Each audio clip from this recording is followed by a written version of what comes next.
All right, let's get this started. Revolutionary greetings, everyone. On behalf of the Coalition for the Elimination of Imperialism in Africa, I'd like to welcome everyone joining us today, and also those who will see this at a later time. My name is Obi. I'll be moderating today's panel, and Prudence will be doing the French interpretation today. But first, a bit of background. So who are we? The Coalition is a multi-continental alliance of organizers. We are an anti-imperialist socialist movement in the defense of all African people's struggles for liberation and self-determination. Our defining objectives are to provide anti-imperialist perspectives to developments in Africa for the international public and develop solidarity networks and campaigns with anti-imperialist organizations in Africa. So I know while we've all been struggling in solidarity with the heightened resistance to the Zionist settler colonial project in historic Palestine, we wanted to also provide a space to reflect on some of the imperialist manufactured crises, notably in Haiti, the Democratic Republic of Congo, or DRC, and also Sudan.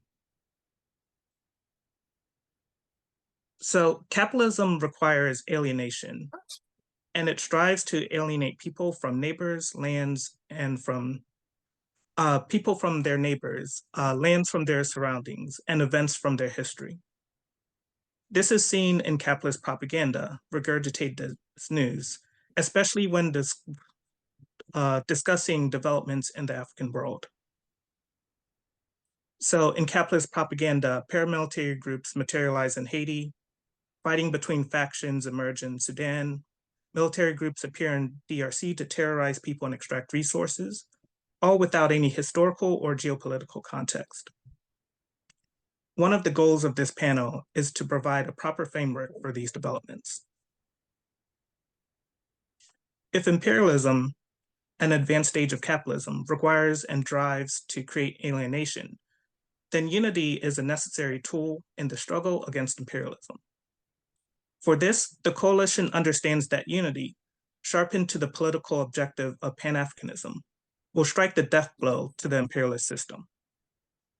While Pan-Africanism can promote emotions of strength and cultural ties, the objective of Pan-Africanism is the total liberation and political unification of Africa under scientific socialism. Achieving this objective would allow us to sweep imperialism into the dustbin of history and restore the sovereignty to Africans worldwide and allow people to resolve contradictions before they grow into crises. So without further delay, let me introduce our panelists. So we are joined by Dahoud Andre of the Committee to Mobilize Against Dictatorship in Haiti, or KOMOKODA, Salome Ayuak of the Black Lines for Peace, Atlanta Citywide Chapter, and Maurice Odingo of the Comité de Kinshasa and of the Coalition. And we'll let Prudence translate the introduction before we have the panelists introduce themselves. Ok, salutations révolutionnaires. Au nom de la Coalition pour l'élimination de l'impérialisme en Afrique, on voudrait vous souhaiter la bienvenue à tous ceux qui nous ont rejoints aujourd'hui et à ceux qui verront ceci plus tard. Lui, il s'appelle Obi et il sera notre modérateur pour le débat. Et moi, je m'appelle Prudence et je vais m'occuper de l'interprétation en français. Un peu de contexte. Qui sommes-nous? La Coalition est une alliance multicontinentale de militants. Nous sommes un mouvement anti-impérialiste et socialiste qui défend la lutte de tous les peuples africains pour la libération et l'autodétermination. Nos objectifs principaux sont de fournir au public international des perspectives anti-impérialistes sur les développements en Afrique et de développer des réseaux et des campagnes de solidarité avec des organisations anti-impérialistes qui sont sur le terrain en Afrique. Alors que nous luttons tout en solidarité avec la résistance au projet colonial zioniste en Palestine en ce moment, nous voulons également offrir un espace de réflexion sur la crise impérialiste en Haïti, en République démocratique du Congo et au Soudan. Nous savons que le capitalisme exige l'aliénation et s'efforce d'éloigner les gens de leurs voisins, les terres, de leurs environnements et les événements de leur histoire. On le voit dans la propagande capitaliste, régurgitée sous forme d'informations, en particulier lorsqu'il s'agit de discuter des développements dans le monde africain. Des groupes paramilitaires se matérialisent en Haïti, des combats entre différentes factions émergent au Soudan, des groupes militaires apparaissent en République démocratique du Congo pour terroriser les populations et extraire leurs ressources, le tout sans aucun contexte historique ou géopolitique. L'un des objectifs en fait, de ce panel est de fournir un cadre approprié à ces développements. Nous savons que si l'impérialisme est bien sûr un stade avancé du capitalisme et exige à pousser et à créer l'aliénation, alors l'unité est un outil nécessaire dans la lutte contre l'impérialisme. Pour cela, notre coalition comprend que l'unité, aiguisée à son objectif politique qui est le panafricanisme, portera le coup de grâce en fait au système impérialiste. Et si le panafricanisme peut promouvoir des émotions de force et des liens culturels, on comprend cela, mais l'objectif du panafricanisme, c'est la libération et l'unification politique de l'Afrique sous le socialisme scientifique. Et la réalisation de cet objectif nous permettrait de jeter l'impérialisme dans la poubelle de l'histoire, de restaurer la souveraineté des Africains dans le monde entier et de permettre à nos peuples de résoudre leurs contradictions avant qu'elles ne dégénèrent en crise.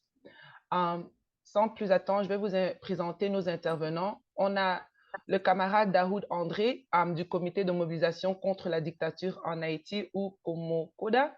Nous avons Salome Ayuak de la Black Alliance for Peace, le chapitre qui se trouve en Atlanta. Et nous avons Maurice Odingo qui représente le comité de Kinshasa ainsi qu'il est membre de notre coalition. Donc maintenant, on va permettre à chacun de ces intervenants de s'introduire eux-mêmes. All right. Thanks, Prudence. All right, so let's start with some introductions. So first, Dahoud, could you introduce yourself to the audience? Our greetings to the family. My name is Dahoud Andre. I'm a Haitian activist living in New York City. A member of KOMOKODA, that's the Committee to Mobilize Against Dictatorship in Haiti. I'm also a radio host in the Haitian community. Here I do a daily, Monday to Thursday, Haitian language, Creole, a radio program on Haitian community radio. And I also do a weekly 1 hour English language program on Pacifica Radio WBAI in New York City. So I want to thank family for the invitation to join you guys today. Thank you. Thank you, Dahoud. We'll also let Prudence translate before we move on.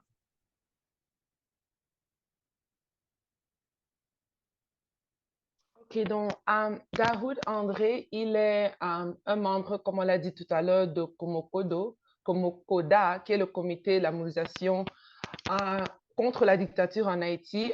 Il est un Haïtien basé à New York. Il est un militant là-bas. Il est aussi, c'est quoi le mot en fait, host en français? Il fait dans la radio. Il a plusieurs, c'est quoi le mot host? Il est un hôte ou un animateur, on va dire, de plusieurs chaînes de radio qui discutent bien sûr sur la situation en Haïti et qui donnent une réflexion sur ce qui se passe en Haïti. Ça s'appelle Héritia Papa Dessalines, qui veut dire Air de Jean-Jacques Dessalines, le grand révolutionnaire d'Haïti. Et il est aussi animateur d'une autre chaîne qui s'appelle Notre Révolution Continue, qui est aussi basée à New York City où il réside. Thank you. Salome, may you go next. And if I'm mispronouncing your name, I apologize. You can let us get that. My name is Salome Ayuak. I am based in Atlanta, Georgia, and I am part of the Black Alliance for Peace Atlanta.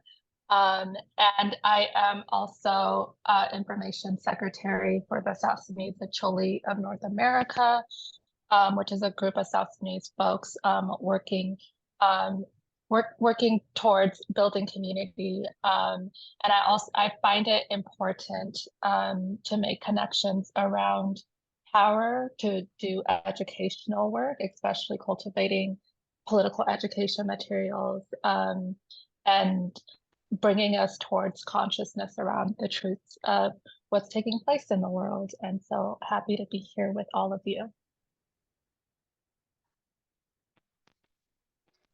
Ok, bon, la camarade s'appelle Salome. Elle est basée à Atlanta, Georgia, membre de Black Alliance for Peace, mais elle est également secrétaire d'information pour les Sud-Soudanais à Choli, en Amérique, qui essaient de construire la solidarité entre eux, la diaspora, et leurs frères au Soudan. Et ils mettent beaucoup d'efforts, surtout en particulier dans l'éducation politique et la levée de conscience de leurs membres et aussi de la jeunesse sud-soudanaise.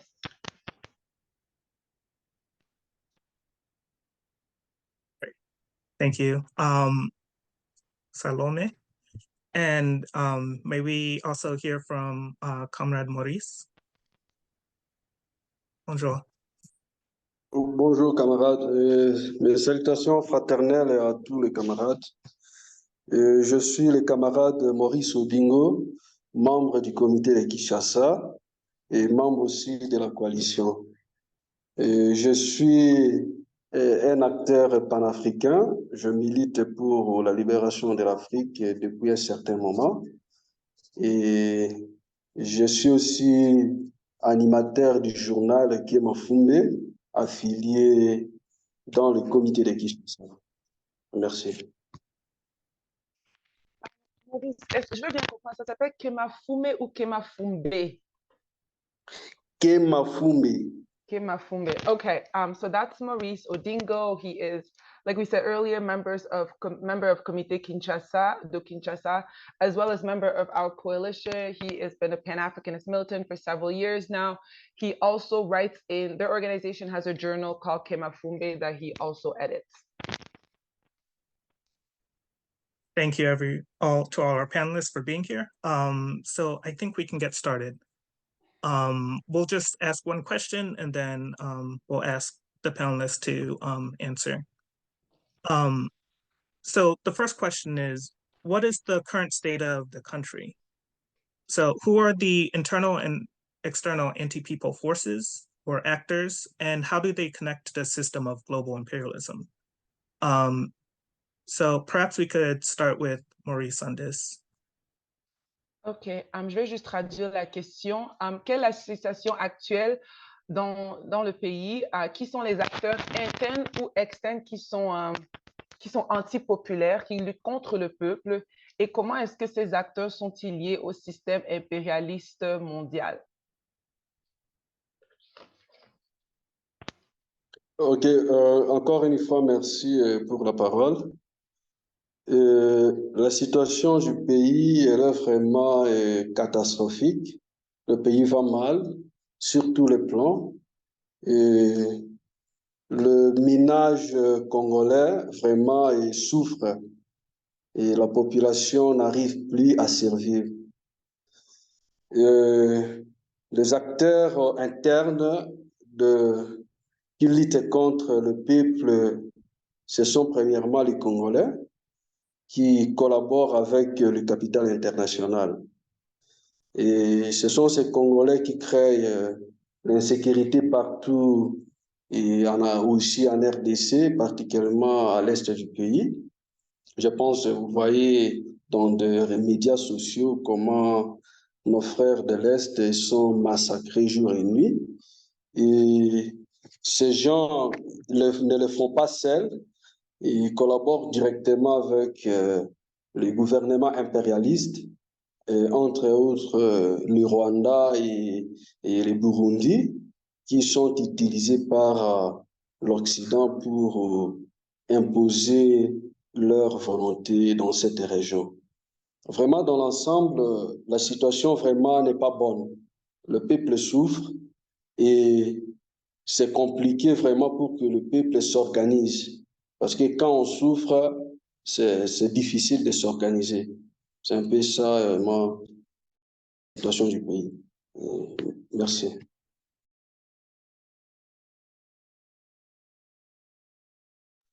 Je veux juste une clarification. Tu as dit que là, quand tu as parlé d'abord des forces internes ou internes, tu as d'abord dit les Congolais eux-mêmes qui collaborent avec le capital international, disons. Et tu as cité deux pays, c'était lesquels? Je parle du Rwanda et le Ghana. Ok, donc c'est eux qui collaborent avec le système impérialiste ou ils collaborent avec d'abord les élites congolais ou c'est les trois mêmes? Ouais, c'est-à-dire les élites congolais, pas les élites parce bon, ce sont les élites parce que à l'époque ils étaient au gouvernement et quand ils ont perdu le poste au gouvernement, ils se sont déguisés comme des rebelles en disant que le gouvernement central ne gère pas bien et ils ont changé le camp pour attaquer le gouvernement central. Maintenant, ceux qui souffrent, c'est le pays, c'est-à-dire le Congolais collabore avec le Rwanda et l'Ouganda, qui collaborent avec le capital international, c'est-à-dire les impérialistes. C'est à travers ces Congolais qui sont en train de massacrer le peuple. Parce que le Rwanda, selon ce il dit, ce n'est pas moi qui attaque le Congolais, c'est le M23. Mais la direction de M23 est dirigée par des Congolais. C'est un peu ça. Ok. Merci pour la clarification. Sorry, I just needed clarification on something. So he said the situation in the country is catastrophic. The country is not doing well. He said the Congolese households, are suffering and struggling to survive. In regards to like the actors, he said, first when we speak of like actors that are against the people, we have to address first the internal enemies, the Congolese elites, because those people collaborate with international capital against the masses, right? He said, everybody, obviously, all of us have seen on social media the way our people are being massacred. In the east of the Congo, the people behind those massacres are not lone actors. Not only do they like collaborate with the imperialists as well as neighboring countries like Uganda and Rwanda, but Congolese elites are also a part of that. And then he said that, Congo, he mentioned like the M23, how a lot of people like obviously blame Kagame and Rwanda for being behind the M23, but there are Congolese people who are also who like direct the M23. So it's like a collaboration between like the Congolese elite with Rwanda, with Uganda, with international capital against the Congolese masses. Thank you for that. Merci. Merci.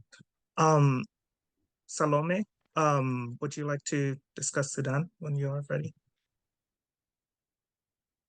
Yes, I'll talk about Sudan. So the current state of Sudan, similarly to Congo, to the DRC, is in a state of collapse. And so there's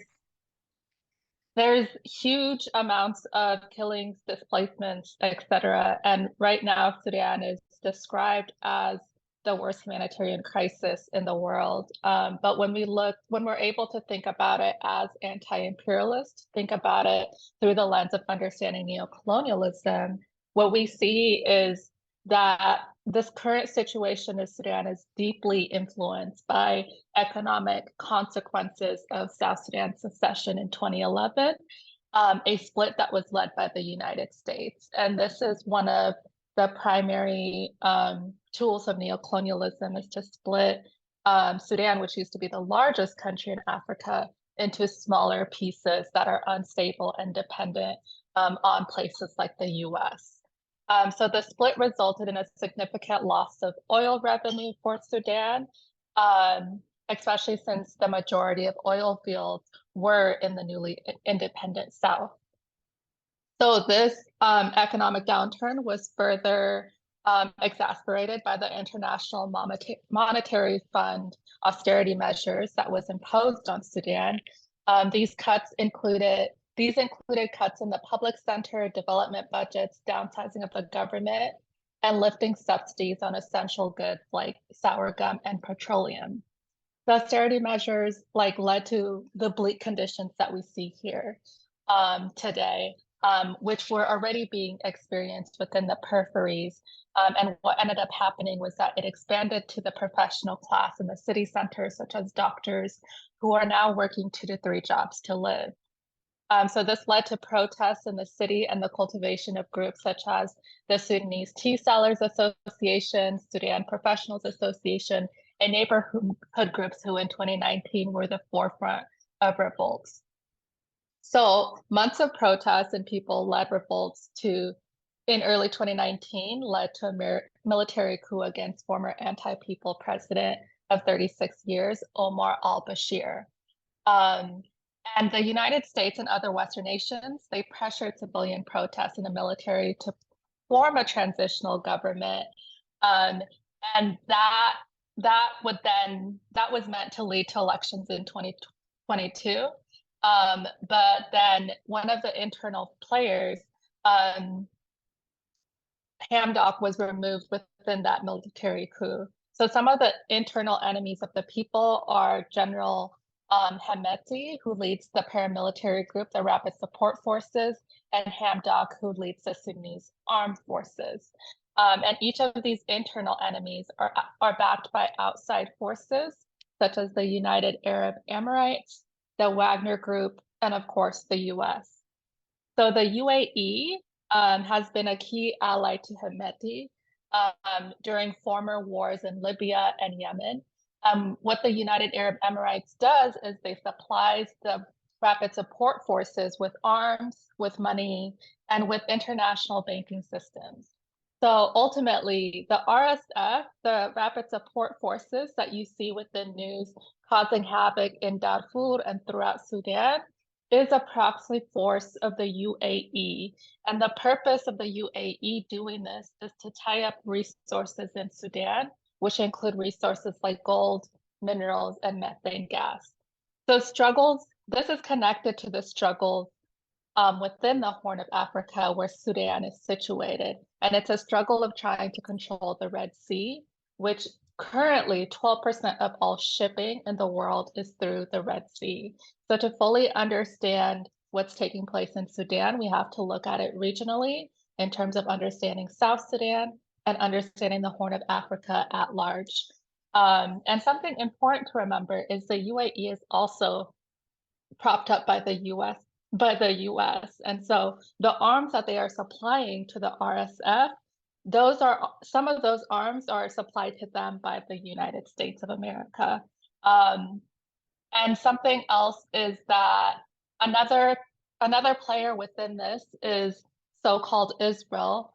So an Israeli PR firm that's located in Canada is actually the ones that are in charge of managing the RSF leader Hemeti's PR campaign. So as you see photos of him going through South Africa, Uganda, and meeting with all these leaders, it is all a media campaign to legitimize him as a legitimate leader. And so, yeah, that's a bit about some of the players that are within Sudan and their backers outside of Sudan. Thanks for that very extensive description. One question, who were the 3 external players that you specifically mentioned? So it was UAE, Wagner, and who was the third? So UAE, Wagner, the US, and Israel. Oh, always the US. Sorry about that. Thank you.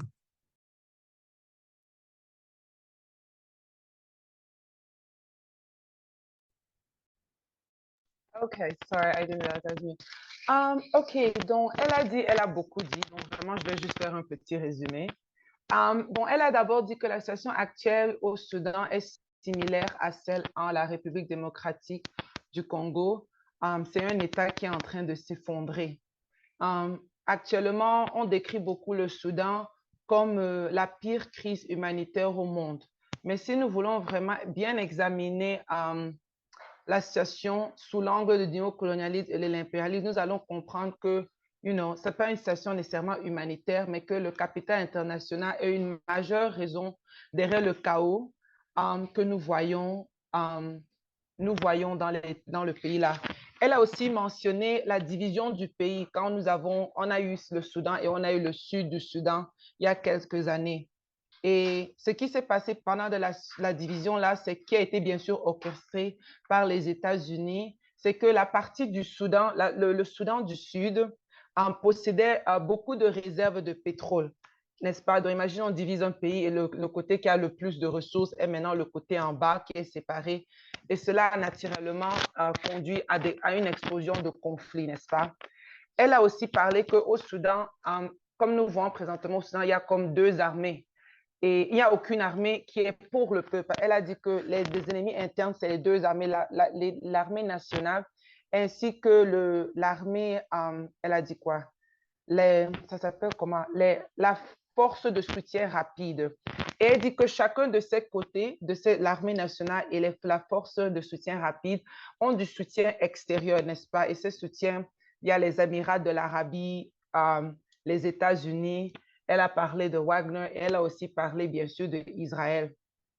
Et elle dit aussi que beaucoup du conflit dans le pays là est dû au fait les impérialistes qui cherchent bien sûr à contrôler la mer Rouge. Si nous regardons la position géographique du Soudan, et on sait que 12% de la marchandise mondiale traverse à travers la mer Rouge.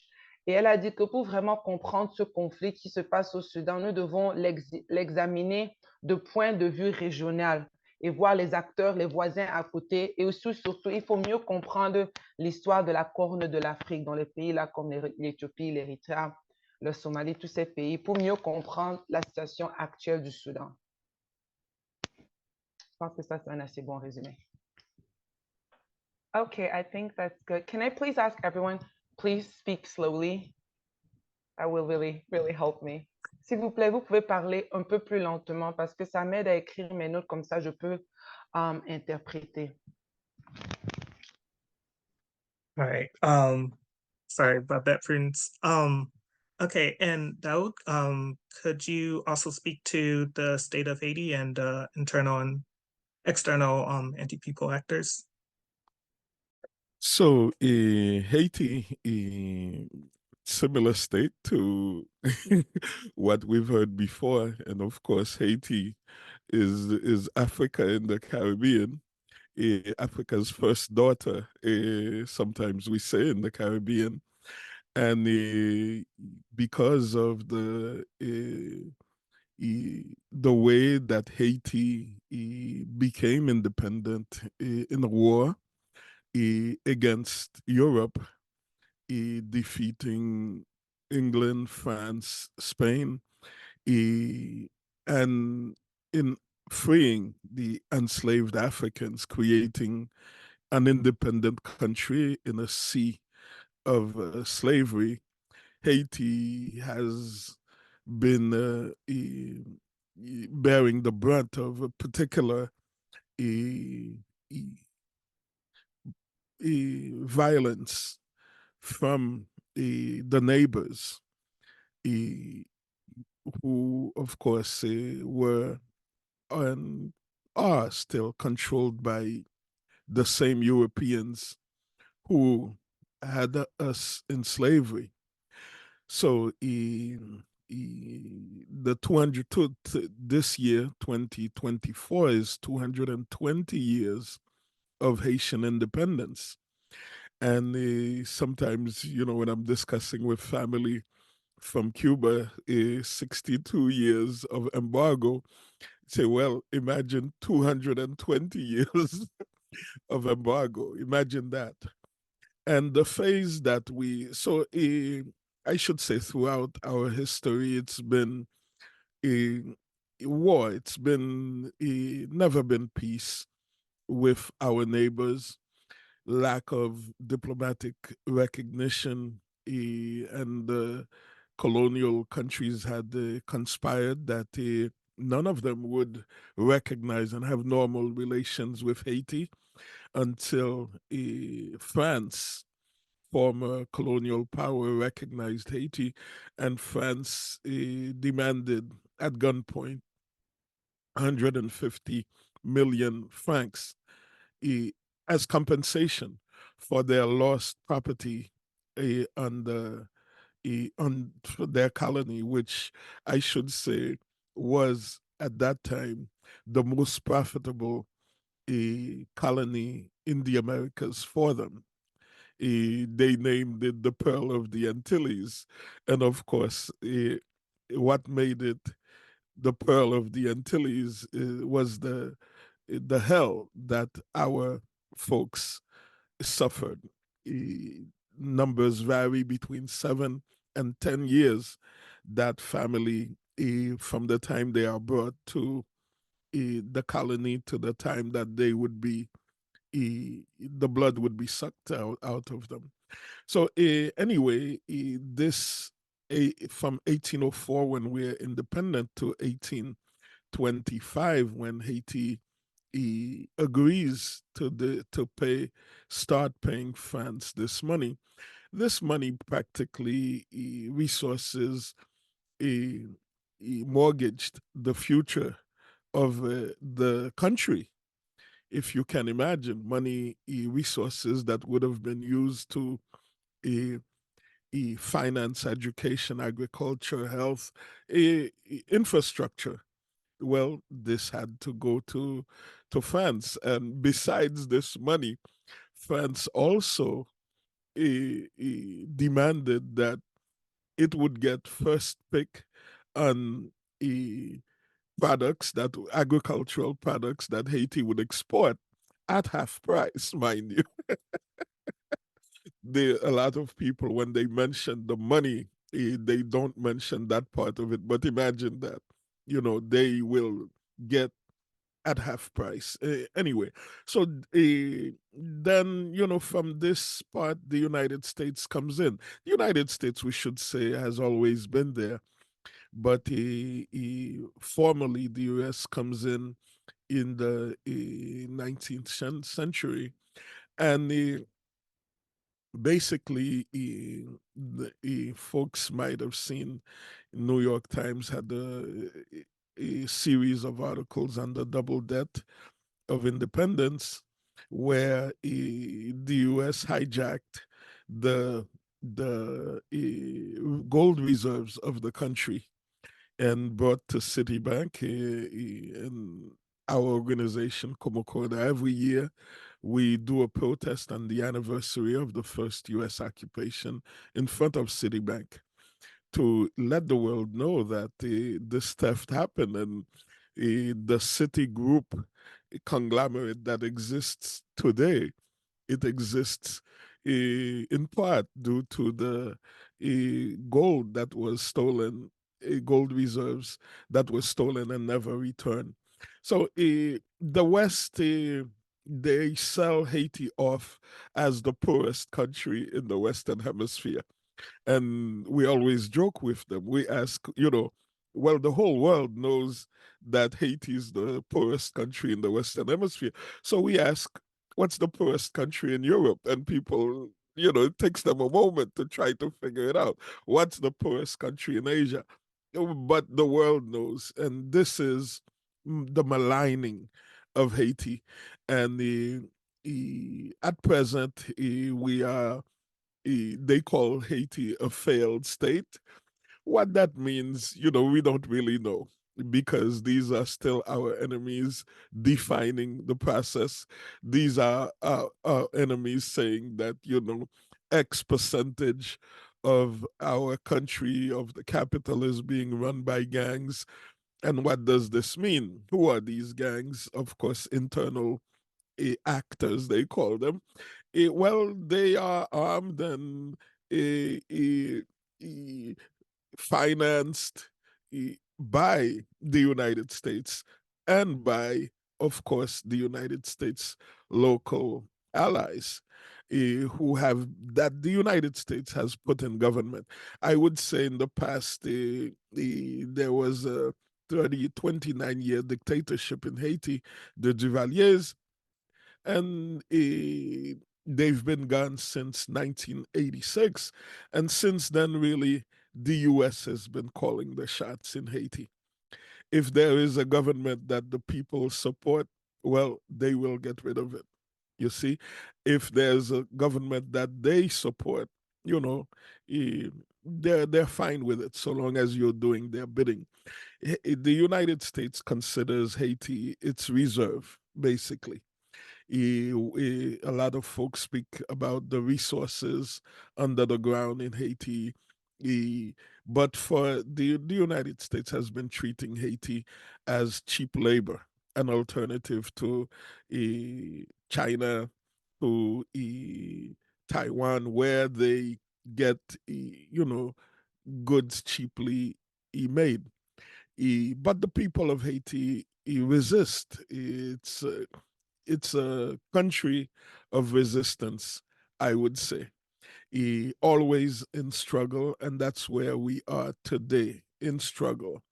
The gangs, you hear a lot about them, but it's an arm of US policy in Haiti to terrorize the population, to stop rebellion, to stop protests of all kinds, and to force the political class into situations that, of course, some of them wouldn't have gone to, but this is the reality. Using the violence of the gangs who have unlimited supplies of weapons. Last thing I would say, the people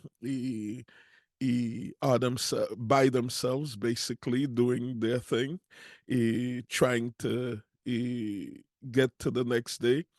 We should say that the gang situation, what they call the gang situation, is not in the entire country.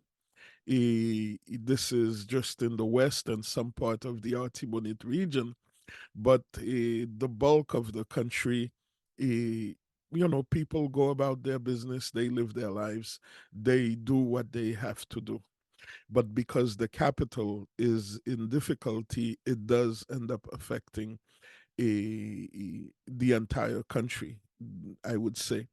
What the latest US strategy, and the US is the leader of the pack with Canada and France immediately behind them, but then they use other countries, regional groupings. Right now, the US has been pushing a blackface occupation of Haiti, and of course, the West's most loyal stooge on the continent, William Ruto. He's the one of Kenya, president of Kenya. He's the one who's agreed to lead an occupation, a proxy occupation for the US. And at the same time, regional body, CARICOM, is being used by the US as well to force the political parties into certain agreements to facilitate Kenya. I should mention that before I hand back the mic, that this coming 23rd of May, not this coming Thursday, the next one, Ruto and his wife will be hosted at the White House. Thank you, a recompense for doing good work, and we will be protesting, KOMOKODA and some allies. We will be protesting at the White House that Thursday. We will be protesting at the Kenya Embassy in Washington, D.C., and as well at the Haitian Embassy, because they're collaborating to make this happen. Thank you.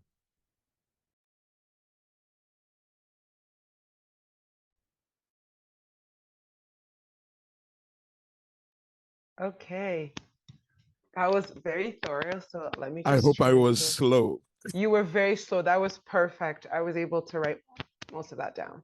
OK, donc je vais maintenant traduire. Il a beaucoup dit, donc on va d'abord commencer. Il a dit que Haïti est en fait un peu un État similaire à ce que les deux autres camarades ont parlé, comme au Soudan et au Congo. Il dit que bien sûr, Haïti, c'est l'Afrique dans les Caraïbes. C'est comme la première fille de l'Afrique, c'est Haïti. Et il parle alors de la façon dont Haïti est devenue indépendante. C'était dans une guerre, n'est-ce pas, une guerre coloniale contre l'Europe. Ils ont combattu l'Angleterre, la France et l'Espagne et ils les ont vaincus.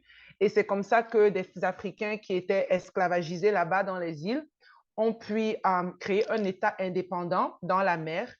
Et à cause du fait que l'Haïti a pu créer cet État, a pu se défendre et vaincre les colonialistes, en fait, ils payent. Ils sont toujours en train de payer pour cette victoire contre les colons. Et il dit que nous parlons beaucoup, par exemple, de Cuba, qui est un État qui est sous embargo depuis 62 ans. Et il dit que, imaginez, cette année, c'est le 221e année de l'indépendance de Haïti. Nous sommes sur embargo depuis 220 ans, depuis toute leur histoire. Il dit que leur histoire, c'est une histoire de guerre. Ils n'ont jamais eu la paix. Et c'est surtout à cause du manque de reconnaissance de leur État. C'est quelque chose que les puissances coloniales se sont assurées que leurs voisins là-bas dans les Caraïbes ne les reconnaissent pas comme un État. Parce qu'on connaît que tous ces voisins dans les Caraïbes, ils sont toujours sous le contrôle de ces colons européens. Il a aussi parlé du fait que, je crois que c'était en 1825, la France a demandé à Haïti de rembourser 150 millions pour la perte des revenus de la colonie. Parce que dans le temps, là, l'Haïti était la colonie la plus lucrative pour les colons. Et ils ont demandé à Haïti cela sous menace, en fait. Et ça, c'est de l'argent, bien sûr. Des bateaux de guerre. Des bateaux de guerre, merci. Et bien sûr, ça, c'est de l'argent qui aurait été utilisé pour construire le pays, pour développer cet nouvel État. Et il a aussi dit il a parlé que la présence des États-Unis, même comme les États-Unis ont toujours été là, ils ont été plus officiels dans leur présence dans le 19e siècle. Il parle aussi juste comme de l'image que les colons mettent là dehors de l'Haïti. On est toujours en train de dire que le pays le plus pauvre dans l'hémisphère occidental, c'est l'Haïti. Mais pourquoi personne ne connaît c'est quoi le pays le plus pauvre en Asie ou en Europe? Il qualifie toujours Haïti d'un État failli. Mais qu'est-ce que cela signifie? Ce sont nos ennemis qui tiennent ces propos sur Haïti, n'est-ce pas? Juste pour toujours avoir cette mauvaise image du pays. Il a aussi parlé des gangs. Comme nous savons tous, il y a énormément de nouvelles sur les gangs en Haïti. Mais qui sont ces gangs, n'est-ce pas? D'où est-ce qu'ils sortent? Il dit qu'ils sont financés par les États-Unis et les alliés des États-Unis locaux en Haïti. Il parle du fait qu'on sait que Haïti a vécu une dictature de 29 ans sur les Duvaliers. Mais depuis cela, après que les Duvaliers ont quitté les États-Unis, vraiment, c'est eux qui gèrent le pays depuis. Et il dit que s'il y a un gouvernement qui est soutenu par le peuple, les États-Unis vont s'assurer de l'enlever. Et que les États-Unis considèrent l'Haïti comme une réserve, comme un endroit où ils peuvent aussi aller pour avoir la main-d'œuvre très moins chère, une alternative à aller peut-être en Chine pour la main-d'œuvre. Et j'ai oublié même de mentionner quelque chose d'autre qui s'est passé quand la France est venue réclamer ces 150 millions pour la perte de la colonie. Ils ont aussi demandé que l'Haïti donne toutes leurs meilleures exportations agricoles à la France et à moitié prix aussi. Ça, c'était aussi quelque chose d'autre qu'ils ont réclamé. Quoi d'autre? Il a aussi parlé du rôle vraiment dangereux du Kenya dans l'Haïti. Nous savons que malheureusement, le président du Kenya, Ruto, il est un valet exceptionnellement loyal aux États-Unis. Et il a même proposé son pays de mener une intervention militaire en Haïti, donc vraiment les soldats africains en Haïti pour soutenir les intérêts des États-Unis. Et il a parlé du fait que le président même kenyan, il va même être reçu comme ça dans la Maison Blanche avec sa femme d'ici quelques temps. Quoi d'autre il me manque, Dahoud? Le 23 mai, et nous allons manifester. Oui, et il a parlé que son organisation va aller manifester contre cette visite du colon avec son néocolon. Je pense que c'est tout. Ça va. OK. Wow. Thank you for these have been wonderful answers so far. I feel like I'm learning a lot, so I hope our audience is as well. So one of the things Dahoud brought up was that the people in Haiti are resisting, and of course, when people are oppressed, they will resist. And so let's think about our next question, moving on to our next question. So how are people resisting and organizing themselves in the face of these conditions? Um, and it, and Salome, if you're okay, yeah. If you would want to answer that first. Yeah, so how folks in Sudan have been able to resist and take care of themselves in the midst of these crises has really been through grassroots aid networks, through through community response networks, especially considering that a lot of foreign aid is usually tied in with militarisms, et cetera. And so the people are relying on themselves and their own neighborhoods and networks to take care of themselves. Another thing that's taking place, the difference between the situation in Sudan and Palestine, one of the biggest differences is that folks are not able to the same type of like journalism that's able to happen in Palestine is not able to happen with the Sudans. And so a lot of the teaching and learning about the true histories of the Sudans is coming from the diaspora. So there's been a lot of efforts. Let me slow down. There's been a lot of efforts to create these collective learning spaces. And there's also been a lot of mobilizations against the United Arab Emirates, who is one of the biggest funders in this crisis. And then something that I've noticed a lot, especially here in Atlanta, is really clear connections between Sudan and Palestine amongst student organizers.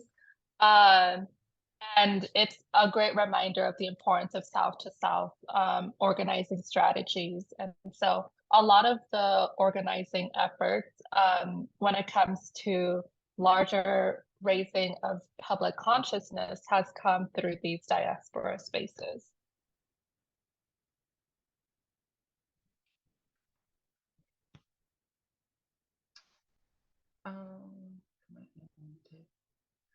Ok, donc on lui a demandé, la question en fait c'était quelle est comment les gens résistent-ils, dans les masses résistent-ils ou s'organisent-ils face à ces conditions? Donc la camarade a parlé particulièrement du Soudan. Elle a dit que c'est beaucoup en fait de réseaux d'aide de base. Ça veut dire que c'est les communautés qui s'organisent pour pouvoir se soutenir matériellement et s'apporter de l'aide. Ils disent que beaucoup de gens sont contre l'aide de l'extérieur comme ces ONG parce qu'ils sont d'habitude liés à des interventions militaires. Donc le peuple préfère s'organiser entre eux comme ça, voisins de voisins, amis à amis. Elle a aussi parlé du fait que quand on compare peut-être le Soudan à ce qui se passe présentement en Palestine, où nous voyons beaucoup de journalisme, n'est-ce pas, qui sort de la Palestine, les Palestiniens sont capables de nous parler directement, de nous parler de leur situation. Elle dit que ça, c'est pas possible au Soudan, ce qui veut dire que beaucoup d'informations, beaucoup de possibilités d'apprendre même sur la situation au Soudan vient de l'extérieur, dans des espaces comme par exemple ici. La diaspora soudanaise, c'est elle qui est en train d'informer le monde parce que les masses sur le terrain, eux, ils n'ont pas vraiment cette capacité. Elle a aussi parlé de beaucoup de mobilisation contre les Émirats arabes unis, UAE, là-bas sur le terrain parce qu'ils jouent un rôle vraiment terrible dans ce conflit. Ils sont très, très impliqués. Et elle dit que sur le terrain, on voit beaucoup de masses qui se révoltent contre les Émirats arabes unis. Elle a aussi parlé de quelque chose qu'elle apprécie, c'est la connexion que les gens sont en train de faire entre le Soudan et l'occupation de la Palestine pour vraiment comprendre que, la solidarité du Sud, n'est-ce pas, est vraiment nécessaire pour mettre fin à tous ces conflits. Thank you. And Dahoud, would you like to answer this? I know you kind of started it. Yeah, what I want to say to get to that is, this organization, this coalition here, it's based around Pan-Africanism. And it's so important. And it's so necessary because you can imagine that this clown, William Ruto, he's getting promised $600 million by the United States to do this dirty deed. And he claims it's Pan-Africanism that he's doing. He says, Haiti has been of such importance to the African world that he cannot, just watch, the dying people, all of this. And he's being paid by his master to do this. All of us, we saw the way, he ran to Israel's defense, you know, just just like such nonsense. So I think even though it might seem so obvious, but it's important to continue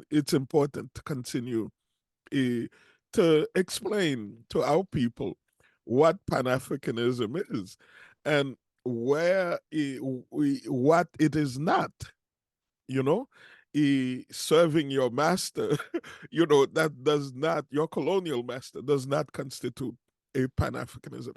And eh, and it's not just on the continent, it's everywhere.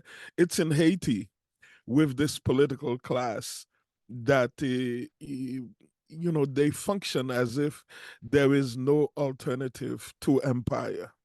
The CARICOM countries, these are countries, they're all black, in the Caribbean, and yet they consider the United States, well, they bow to the dying king of England, and yet in collaboration with the United States as well, they take their marching orders because there is right now they're trying to set up a provisional clownish garbage a presidential council in Haiti, and before CARICOM is the broker setting it up for the United States, and to be a part of it, you have to agree to the Kenya project, that Kenya will come and supposedly fight gangs.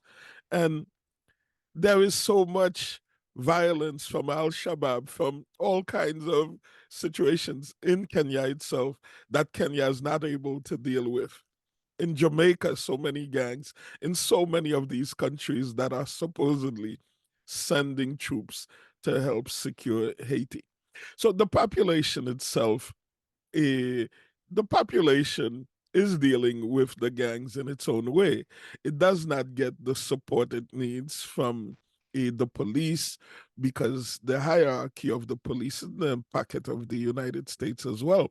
But in the rare cases that they do, the population has come up with something they call boakale.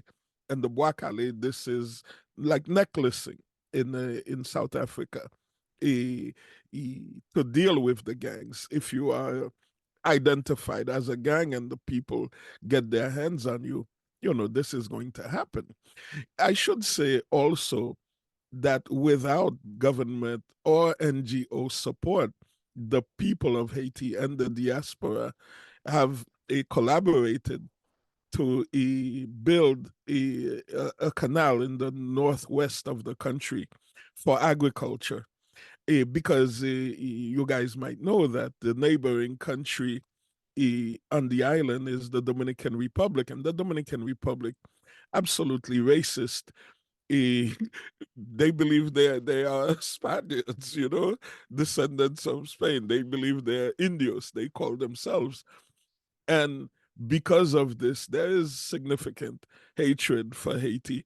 And Haitians, because of the way that Haiti is maligned and sucking the blood out of Haiti, Haitians are everywhere, traveling everywhere, looking for life. I'm not even going to say a better life, looking for life. And so since this is the closest place that the people can get to, and without, they can walk across the border. It's a very long border that is not policed in a significant way. And so a lot of Haitians are in the Dominican Republic, and because the skin color, it's easily identified who's a Haitian and who's a more mixed Dominican. Treated as slaves, formerly in the sugarcane plantations, now in construction, in other trades in the Dominican Republic. So the canal that the people have built is a way to get agriculture functioning in a proper way, in a better way on our side of the island. And this is with no support from the government, or as I said, from NGOs who, at the end of the day, act on behalf of empire. And so we consider these things resistance of the people to the plans of empire. Stop here. Thank you. I didn't realize Tires and Fires was also happening in Haiti. Always, brother. Go ahead. Ok, ok, je dois traduire en français. Ah, ok, le camarade a beaucoup dit, je pense qu'il parle aussi français, donc il pourra m'aider. Donc, il a d'abord commencé en disant que, la coalition est basée autour du panafricanisme, n'est-ce pas? Et c'est très important, car il a donné l'exemple, par exemple, on a encore parlé de Ruto, le président de la Kenya, un traître de l'Afrique, qui a accepté d'être payé 600 millions pour pouvoir diriger cette intervention au nom des impérialistes dans l'Haïti. Et le président du Kenya, lui, il dit qu'il fait cela, il dit que ça, ces actions, c'est une démonstration en fait du panafricanisme. Et c'est vraiment, il a dit que c'est important alors pour nous de continuer à expliquer aux masses c'est quoi le panafricanisme et aussi c'est quoi ce que ce n'est pas. Parce que tu ne peux pas servir l'impérialisme et dire que tu le fais au nom du panafricanisme. Ça n'a pas du sens. Et il a aussi nommé CARICOM. CARICOM, c'est une communauté caraïbienne qui regroupe des États de la Caraïbe, aussi des valets locaux qui servent les États-Unis. Et pour ceux qui connaissent peut-être la CEDEAO, c'est une bonne comparaison parce que la CEDEAO, c'est les États ouest africains. Le CARICOM, c'est une organisation qui regroupe les États de la Caraïbe. Ça fonctionne de façon similaire et aussi remplit des valets locaux comme la CEDEAO. Quoi d'autre? Il a aussi parlé des canaux que la masse ont construits sans aide des ONG, sans aide du gouvernement pour pouvoir accéder à l'agriculture.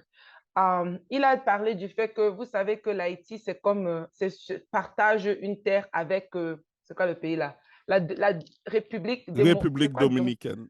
République dominicaine. Dominicaine. Oui, la République dominicaine, oui, et l'Haïti partagent une terre.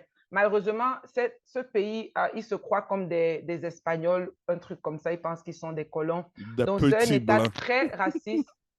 Oui, ils s'appellent des petits blancs. Donc, ils sont très, très hostiles à l'Haïti, malgré le fait qu'ils partagent carrément la même terre.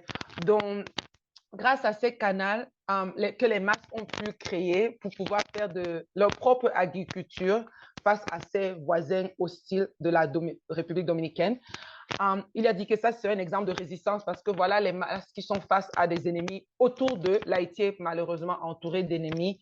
Ils s'organisent toujours indépendamment de leur gouvernement et de ces ONG pour pouvoir survivre. Le bois calé. Le bois calé. Oui, je n'ai pas bien compris le bois calé. Il a parlé de la situation de violence. Là, on accepte d'abord que l'affaire des gangs partout, ce n'est pas vrai. Mais dans les côtés où il y a de la violence, où il y a des gangs, il dit que les masses ont un système qui s'appelle de bois calé qui vient du Sud-Afrique. Donc, qu'est-ce qui se passe? On t'attrape et tu es un membre de gang. Bois calé, c'est quoi? On te tape, tape, tape. Non. Okay. C'est comme le necklacing en Afrique du Sud. Et qui était a way of defending the struggle where because the gangs, it seems, they are all-powerful, almighty. And I see someone in the chat. Ah, c'est quand on t'attache avec la roue, n'est-ce pas? Exactement. Yes, on Et fait puis ça aussi au Cameroun gasoline avec et les du feu. bandits. Yes. OK, donc c'est une façon de gérer les gangs. Un truc qu'on appelle necklacing, c'est sûr que vous allez connaître ça en Afrique. On fait ça au Cameroun. C'est quand on t'attache avec comme une roue et on te met en feu. Donc en fait, oui, c'est une façon quand même intense de gérer avec les délinquants. Mais c'est la Ce façon n'est que pas le... intense. Ah Mais non, mais c'est nécessaire. nécessaire. Façon nécessaire, oui. Someone in the chat is coming, mentioning that not all the gangs are, some gangs might be revolutionary. And this is a farce that is being spread by these two white men in Haiti, saying that these gangs, one of these groups in particular, that's called the G9 barbecue, everyone he has seen him, that he's a revolutionary. This is someone who's burning people alive in the poor neighborhoods. This is someone, all of his victims are poor people. So I would like to just shut this down. Don't let it get any further. This is a criminal who has massacred in the poor neighborhoods, only in the poor neighborhoods. So please let us not even take this any further for the family that is writing about this in the chat group. Thank you. Je vais juste interpréter ce qu'il a dit. Il a dit, quelqu'un dans le chat a dit que ce n'est pas tous les membres des gangs qui sont des criminels. Et qu'il y a il y a des gang members révolutionnaires, des bons gangs. Révolutionnaires. Oui, des révolutionnaires. Et lui, il dit qu'on ne doit pas se laisser tromper par cette ridicule. Il n'y a pas de révolutionnaires qui sont des gang members, parce qu'il parle que ces gens sont des criminels parce qu'ils s'attaquent au peuple, aux masses qui sont pauvres. Donc, comment est-ce que tu peux être révolutionnaire et toutes tes victimes, c'est les enfants, c'est les jeunes, c'est les masses. Donc, on soutient le necklacing ici. OK, c'est tout alors. Thank you. Commander Maurice, may you answer the question as well? We haven't heard from you in a while. Peut-être que je vais répéter la question. La question, c'est comment est-ce que les gens résistent, les masses résistent ou s'organisent-ils face aux conditions que tu as nommées avec la première question? Oui, merci.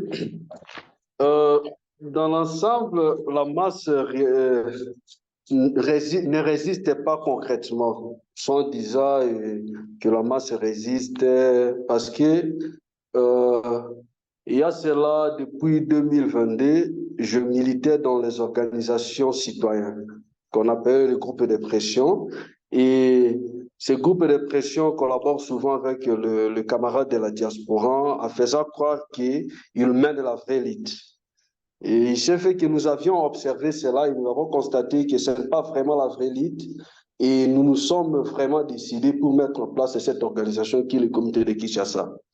Qu'est-ce que je voulais dire par là? La masse en général se retrouve un peu coincée. Se retrouve coincée pour mener la lutte. Premièrement, ils sont abrutis, ils ne sont pas informés vraiment de la réalité sur terrain. Et aussi, ils sont vraiment appauvris. Ils n'ont pas de moyens pour mener cette lutte. Tout le monde doit chercher comment vivre. Il doit sortir le matin pour aller commander, soit de travailler auprès des actionnaires étrangers et tout. Alors, la masse en soi, ici au Congo, ce que nous faisons actuellement dans l'organisation, c'est les organiser. C'est-à-dire, nous commençons pour le moment l'organisation de la masse populaire. La sensibilisation, les former pour que la masse résiste à cela. Mais en réalité, la masse, vraiment, ils sont contraints d'accepter la réalité comme telle. Ils acceptent la réalité comme telle et essayent de résister à l'est du pays, particulièrement là où la guerre règne, et les gens fuient. Ils ne résistent pas parce qu'ils fuient leurs habitations pour aller se réfugier dans des camps de déplacés, et cela prouve qu'en suffisance qu'ils sont vraiment obligés de quitter leur lieu d'habitation parce qu'ils ne sont pas organisés en soi. Et le peu de personnes qui résistent se retrouvent dans quelques organisations, et ces organisations sont soit financées par le capital international, et qui a un réseau là qu'on appelle le réseau Soros, qui finance souvent les organisations, les groupes de pression au niveau interne, et à faisant taire les vraies organisations. Parce que ici, quand tu n'as pas assez de moyens, il n'y a pas moyen de faire attendre ta voix. On va toujours vous étouffer. Et c'est un peu ça dans l'ensemble. La masse, vraiment, elle est étouffée dans tous les sens, et ils acceptent la situation comme telle. Mais nous autres, on essaie avec les noyaux, le petit noyau par-ci, par-là dans les différentes provinces, on essaie de résister en s'organisant, mais c'est un peu compliqué parce que ceux qui contrôlent, les ennemis principaux ici, c'est le politique. Et le politique, ils mettent des moyens pour faire appel aux jeunes, parce que la grande majorité ici au Congo, c'est la jeunesse. La jeunesse occupe 90% de la population congolaise. Et cette jeunesse se retrouve soit dans les organisations des gouvernants, dans des partis politiques. Et ceux qui sont dans les organisations de résistance, ils sont vraiment paix, et ils luttent quand même petit à petit. Et c'est un peu ça ce que je peux dire concernant la situation organisationnelle de la masse ici au Congo. Est-ce que je peux juste avoir juste ce que tu as dit à la fin là, en ce qui concerne les jeunes et qui sont comme emmenés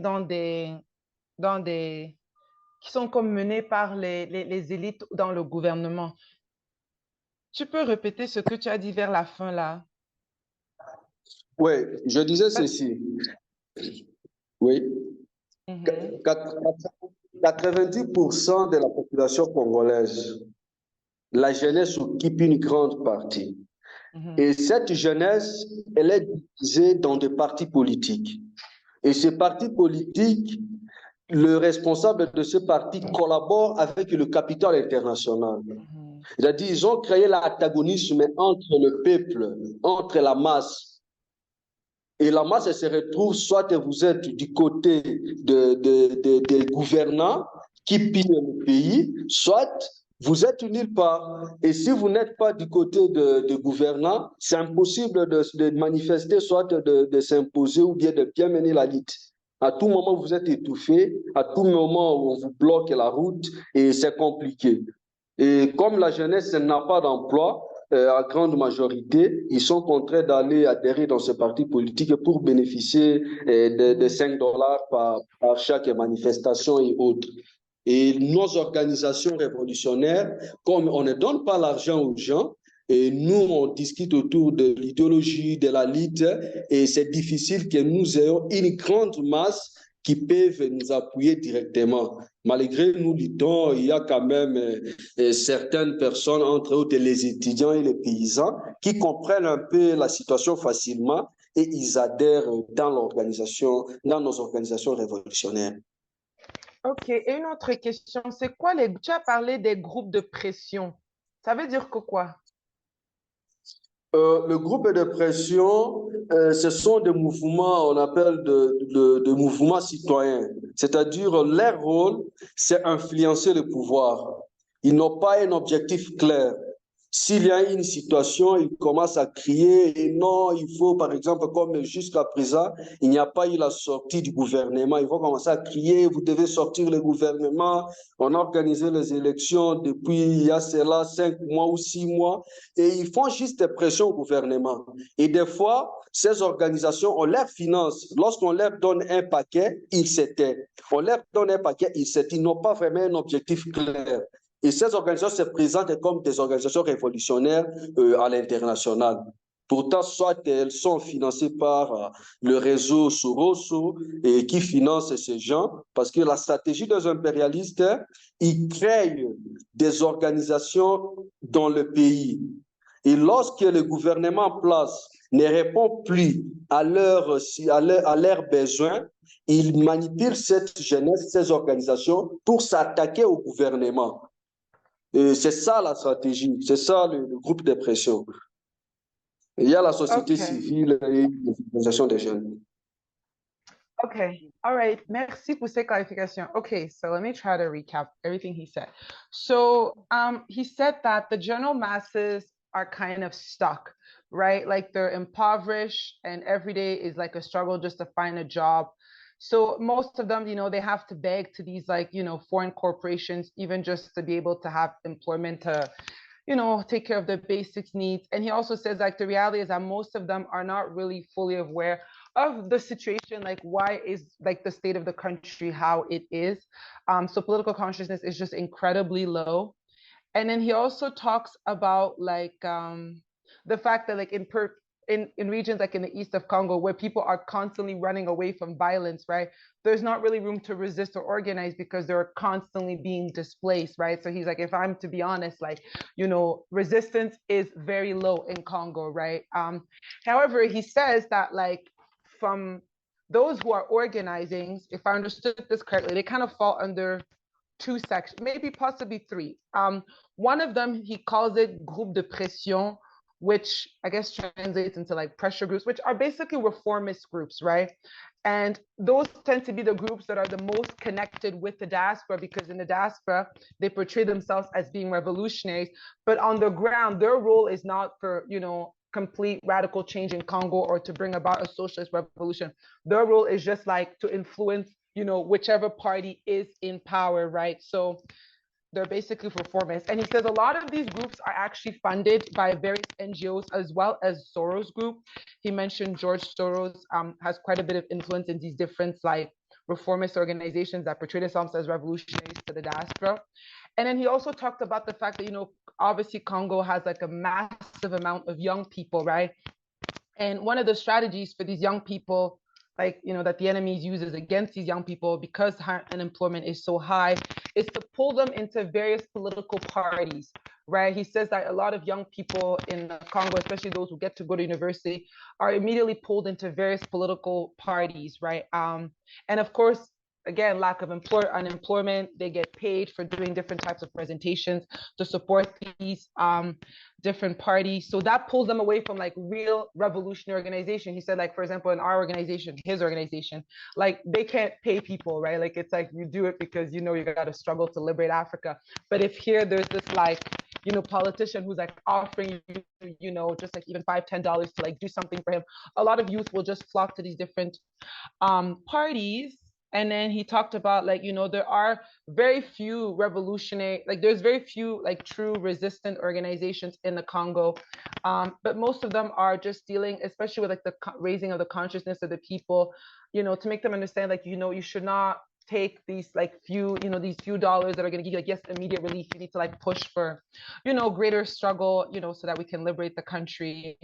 And then, yeah, I think that's basically and he just said like, you know, it's really hard for revolutionary organizations, that like real revolutionary organization, because, you know, the diaspora tends to be connected to these reformist groups or groupe de pression, right? So they have a lot of visibility, right? So they get a lot of sponsoring from the diaspora, whereas like he said, like the people who are truly resistant, like the real revolutionaries are like what's étouffé in English? They are smothered. I don't know, like, you know, when you stop me from speaking, I can't.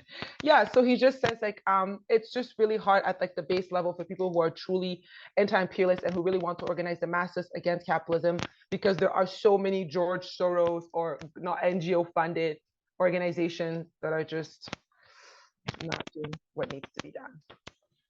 That's basically it. Let's see, Comrade Maurice. I think that's a very important intervention about just the visibility of revolutionary groups, or the lack of visibility of revolutionary groups in places like the Congo or DRC. I think we should move on to the last prepared question, and then we'll try and get in some questions from the audience, depending on time. And so our final prepared question, as Pan-Africanists, we recognize that only a united and socialist Africa can put an end to all the conflicts across the world. So how could a strong Pan-African movement change the dynamics of this struggle, and how can Africans across the world be in solidarity with the struggle? And I will ask Maurice to start, but Prudence, if you could translate the question. And thanks. OK, la question, c'est qu'en tant que panafricanistes, nous reconnaissons que seule une Afrique unie et socialiste peut mettre fin à tous les conflits à travers le monde. Comment est-ce qu'un mouvement panafricain qui est fort pourrait changer la dynamique de lutte dans votre pays, le Congo? Et comment est-ce que les Africains du monde entier pourraient-ils être solidaires à cette lutte? Ouais, merci. Je voulais rappeler la conférence panafricaine d'Accra. Le Ghana a accédé à l'indépendance et un pays panafricain avec Kwame Nkrumah à la tête. Et il a compris que le panafricanisme, c'est l'internationalisme. Tant que le peuple du Congo, du Mali et autres ne sont pas libérés, on ne peut jamais parler du panafricanisme. Et directement, Kwame a organisé cette conférence où Lumumba était présent. Et de son retour, il a organisé une grande conférence qui a permis à Lumumba de définir vraiment sa ligne politique en 1958. Et il a commencé avec la lutte. Aujourd'hui, au niveau du Congo, vraiment, le panafricanisme, vraiment, c'est une idéologie très importante pour mener une lutte révolutionnaire. Mais le grand problème, le peuple, à grande majorité, ne sont pas informés de la question panafricaine. Parce que depuis l'époque coloniale, le Congo est un territoire tellement convoité par toutes les grandes puissances et ils ont fait tout pour abrutir le peuple congolais à grande partie, à le réduire dans l'ignorance.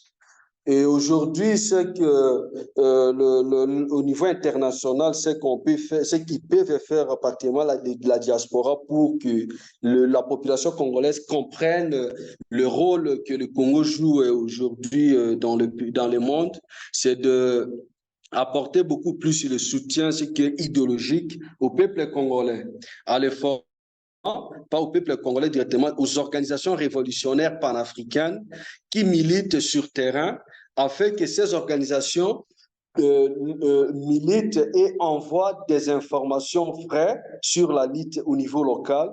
Et la diaspora, de son côté, ils doivent vraiment valoriser, soit partager les informations de la lutte que nous menons ici sur terrain.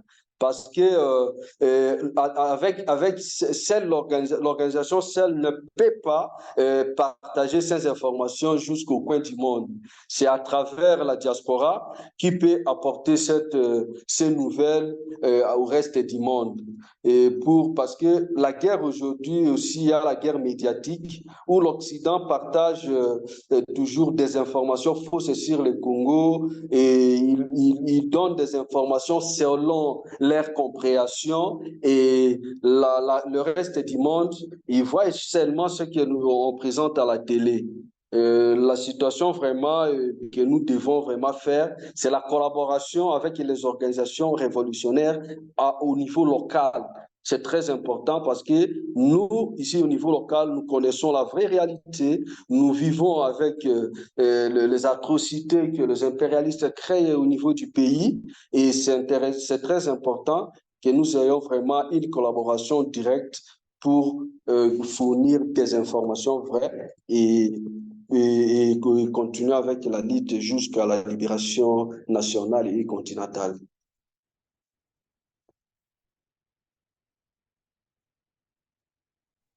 Est-ce que je peux juste avoir des qualifications sur le côté, la question comment un mouvement... OK, quand la question comment les Africains du monde entier pourraient-ils être solidaires, est-ce que tu as dit c'est la nécessité du support idéologique? Ouais, le support idéologique et matériel, c'est très important. C'est très important parce que nous sommes en antagonisme avec des organisations financées par les impérialistes qui luttent aussi sur terrain. Parce que les impérialistes, ils, ils gouvernent, ils gardent le monopole de la gestion du pays et ils gardent aussi le monopole de la rue. C'est-à-dire, il y a aussi des organisations impérialistes qui militent comme des organisations révolutionnaires et panafricaines. Maintenant, ça crée un peu, ça embrouille un peu la masse au niveau de la diaspora et de l'international. Et comme nous autres, nos organisations, on n'a pas assez de moyens logistiques pour diffuser nos informations, on se retrouve vraiment étouffé. Et les informations de leurs organisations impérialistes, elles sont valorisées. C'est un peu ça. Et attends, c'est quoi encore que...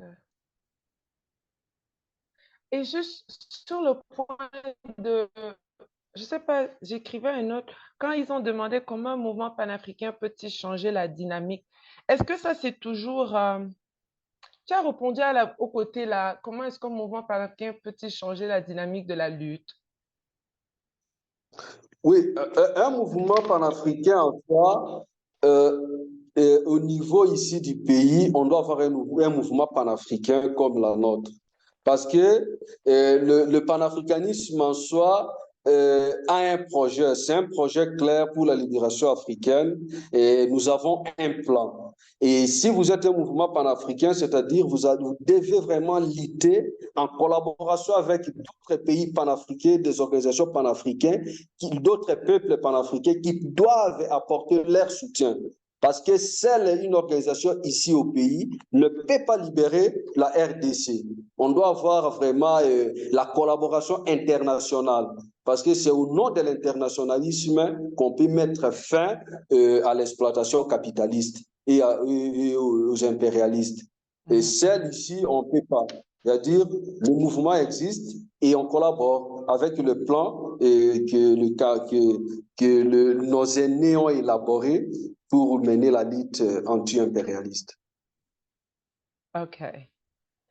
1 second. Okay, so he said a lot of great things. Okay, so first he began by talking about the All African People's Conference, which happened, if I hope I'm correct, in 1958, that Kwame Nkrumah had hosted in Ghana after they had won their independence. And he said that, you know, when Ghana became independent, you know, Kwame Nkrumah understood that, you know, he had to immediately begin supporting other countries to gain their independence in order to safeguard their own independence. And he mentioned how Lumumba had attended this All African People's Conference in 1958, which greatly influenced him. And of course, he went back to Congo and also launched the struggle there with his organization. So then he talked about how, you know, a single country cannot help liberate Congo. Like Congo, in order for Congo to be liberated, it needs like a Pan-African kind of collaboration, like in order to like properly, you know, wage a struggle against their enemies, imperialism. And then he also necessity for the people of Congo to understand even the importance of Congo in the struggle for Pan-Africanism. He said that, you know, a lot of people don't realize, you know, exactly like how meaningful Congo is to even Africa in general. So again, he talked about like, you know, as an organizer in Congo, like the necessity to like, you know, ideological development of the people, because they have to understand like the role they play as Africans living in Congo in the liberation of the continent. And then he also talked about, you know, in terms of like, you know, how the diaspora can support. He said that, you know, like their organization, so the revolutionary organization are like kind of isolated, right? They're in an antagonistic relationship with the other organizations that present themselves as revolutionaries to us here in the diaspora, but it's a different reality on the ground. But because these organizations are funded by the Soros and other NGOs, they get a lot of visibility and they tend to, you know, they control the streets, he basically said, locally and internationally, because most of what we learn about the Congo is through them, right? Because they have most visibility. And he talks about like, you know, it's really important for us, you know, folks in the diaspora to really make an effort to connect with the revolutionaries on the ground, and also to help, you know, kind of put the voices out there, because, you know, we gotta deplatform the reactionaries. And then he talks about like the necessity for also ideological support, because we recognize that, you know, the political consciousness of the masses in Congo is not very high, right? So they need a lot of support, you know, ideologically, you know, in order for them to be able to, you know, do mass political education. And he also talks about obviously material support. You know, they need, you know, you need logistics to have visibility so that folks can know that they exist, because we all know the ones that exist, unfortunately, are not the right ones for us to be knowing. And then, yeah, he just talked a lot about that, actually, that the diaspora needs to like just do a really like a better job at connecting with revolutionaries and like putting their voices out there, because, you know, they are very much isolated on the ground. And then I feel like that's kind of the gist of it, basically. Yeah. Thank you, Prince. Merci, Maurice. Yeah, just to reiterate, it's been historically understood that Congo is crucially important. The liberation of Congo to the liberation of the continent. Salome, would you be able to answer this as well? Yeah, so when it comes to Pan-Africanism and the unification of Africans towards the liberation of Africa, the most essential way to get towards to realize Pan-Africanism, as outlined by Kwame Nkrumah in the introduction of neocolonialism, the last stage of imperialism, is that in order to get Pan-Africanism fully realized, we have to defeat neocolonialism. And neocolonialism is everything we've mentioned, right? Where Africans, with the control of African people, resources, land, is not in the hands of people that are within the interest of Africans, even when it is folks that look like us. And so in order to, one of the ways that I see that necessary, especially thinking about the place of Sudan, is that to also with the recognition that like Sudan is an African country of African peoples. Sometimes there's this thing of like placing Sudan within Pan-Arabism, et cetera, but like Sudan is an African country with African peoples, African land, African resources. And so part of that work, part of the work of realizing Pan-Africanism within that region is like towards regional collaboration, kind of like what's happening within the Sahel. These countries coming together, putting their resources together, which required a clear consciousness that like we're doing this for us, by us, not for the interest of the West. Like, and so that required knowing the truth. It requires knowing who the enemy is, because if we know that the US, that the UAE, that Israel is not within the interest of African peoples, then we can move in ways that are within our own interest. And also understanding the truth also helps us understand who the actual enemies are, and allows us to not fall into some of the deals that we've fallen into in the case of Sudan with the transitional government period. Another thing that is important is that we have to transform these mobilizing efforts into actual organizing and organization building efforts. So there's been a lot of mobilizations, especially in the diaspora around Sudan, but there needs to be more actual like organizing long-term efforts that goes beyond the speculation of what's on the media, that that is like a longer term struggle. And I think another piece of what needs to take place is the prioritization of people's power, the people power that toppled Bashir, the people power that led to entire countrywide shutdowns, right? That type of effort was done by the masses of Sudanese people.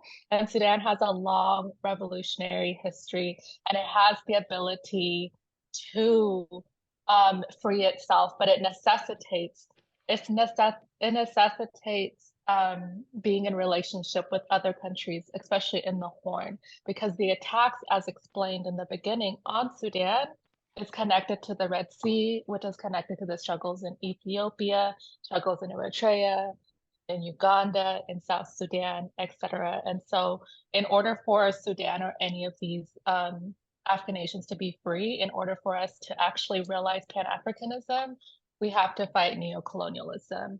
And that requires knowing the truth and knowing our history and going beyond what is conveniently in front of us and digging deeper than what Instagram tells us to look at.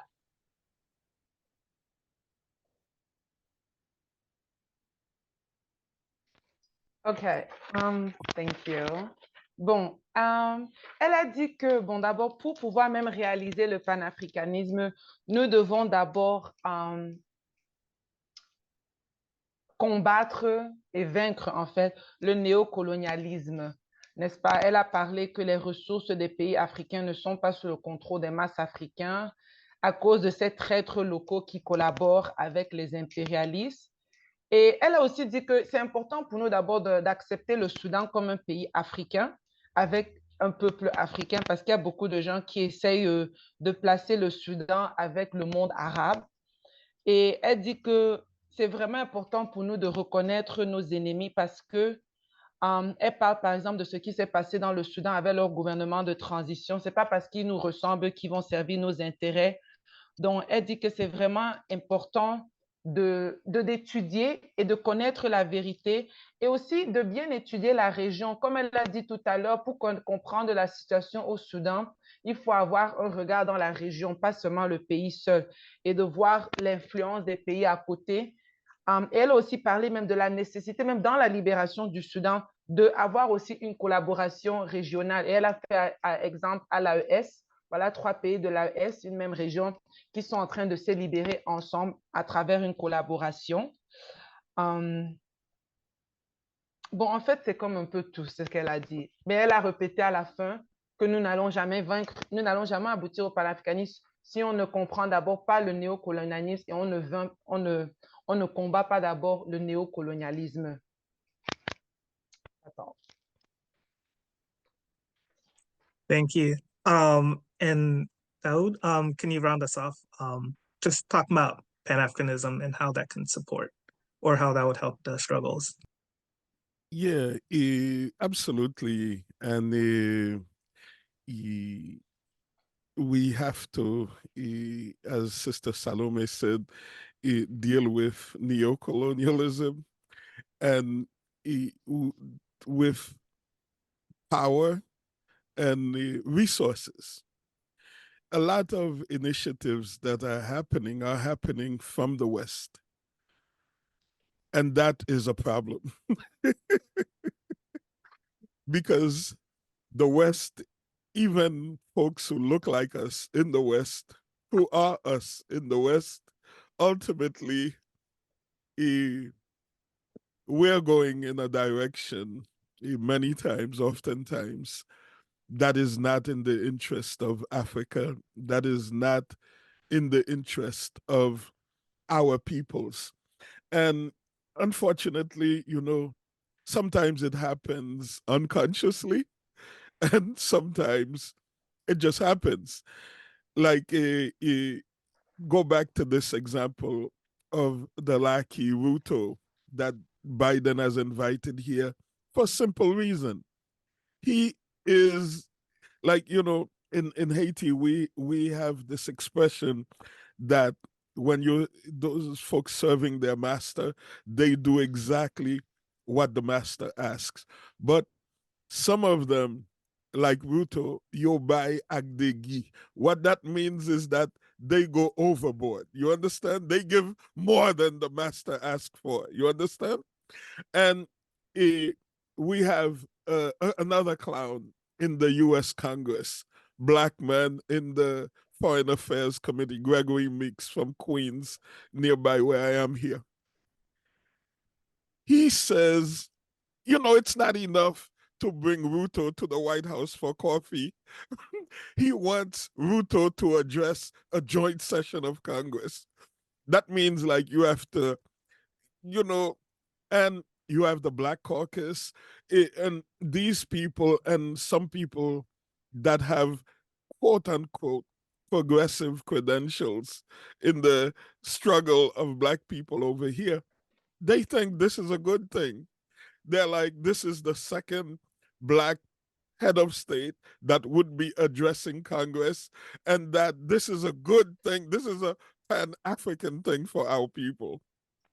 You understand? You have the mayor of Atlanta here, another clown, Andre Dickens. Can you imagine?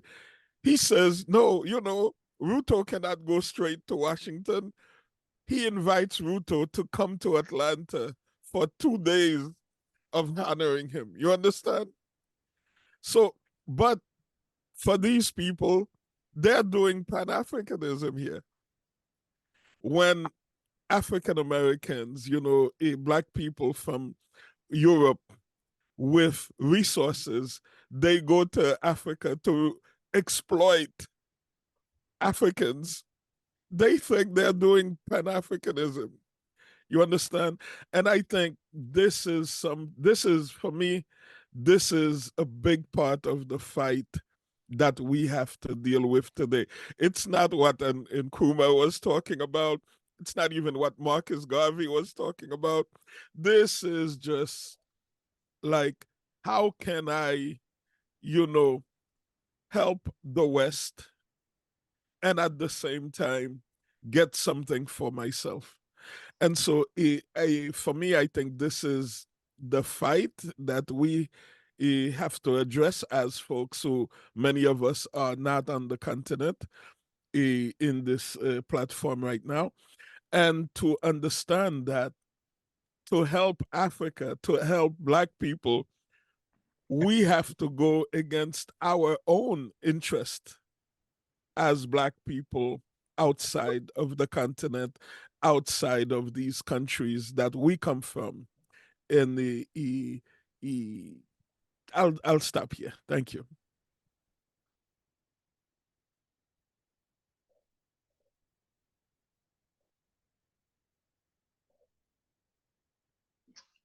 Okay, Dahoud, you will help me. Bon, il a aussi ajouté à ce que la camarade a dit au sujet du néocolonialisme, qui doit être absolument vaincu si nous voulons aboutir au panafricanisme. Il a dit que, vous savez qu'il y a partout, il y a les Africains qui luttent contre l'Afrique et son peuple. Et bien sûr, on a tellement un très bon exemple avec, une fois de plus, le président de Kenya, Ruto. Et il a donné l'exemple que lui, il est même le genre qui dépasse même les demandes du colon. On lui dit de faire quelque chose, il va même faire encore à 100 000 degrés au-dessus de ce qu'on lui a demandé. Et il a cité quelques exemples, surtout des Africains aux États-Unis. Il a donné un exemple d'un membre du Congrès en Amérique, Gregory Mix. Lui, il a même dit que pour vraiment applaudir ce que Ruto fait en Haïti, c'est même pas assez seulement de l'inviter aux États-Unis, il faut même qu'on le laisse faire un discours au Congrès. Il a aussi donné un autre exemple d'un maire en Atlanta. Malheureusement, aux États-Unis, on est entouré d'Africains qui luttent contre les intérêts des Africains aux États-Unis et contre les intérêts de l'Afrique elle-même. Et il a dit que... Et tous, ils prétendent qu'ils peuvent nous aider. Oui, exactement. Et ce que j'ai beaucoup aimé qu'il a dit, c'est que surtout nous, les Africains qui vivons dans la diaspora, si nous voulons vraiment aider l'Afrique, nous devons accepter le fait que nous allons devoir nous combattre contre nos propres intérêts ici dans la diaspora si on veut vraiment soutenir l'Afrique. Et ça, c'est une très, très vraie réalité. Je pense que j'ai tout dit. All right. Okay. Thank you for those answers. Unfortunately, we're starting to run up on time, but there were a couple good questions, or there were some questions that we should ask specifically. So this, there are actually two maybe quick questions for Dahoud.